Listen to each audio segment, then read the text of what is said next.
The first time I was inspired to do community work was when I was in junior high. I went to Vermilion Catholic High School.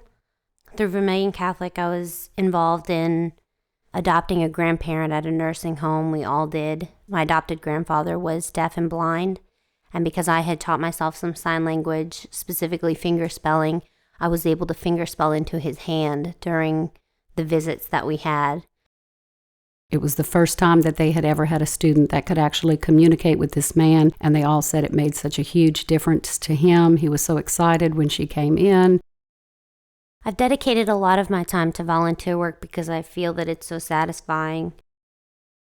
After my first year of college, I began to get bored with just the regular going to class and doing the regular stuff that college students did. I was looking for something more satisfying, more rewarding, and that's why I got involved.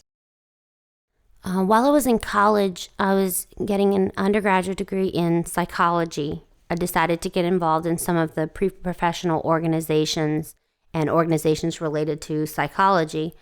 One of the newest organizations they had at LSU was NAMI LSU. And NAMI stands for the National Alliance on Mental Illness. The nonprofit is specifically set up to provide support, advocacy, and education for people who are touched by mental illness. Since I had a good grasp on student life, I could help shape for others what the experience would be. I looked into CASA, and they said that even though I wasn't 21, they would take me just to train, and I couldn't actually have a case until I turned 21, so I did the training and prepared, and then after I turned 21, I took my first case, and I got 3 young children. I met with them, the foster parents, the biological parents, about everybody who came into their lives.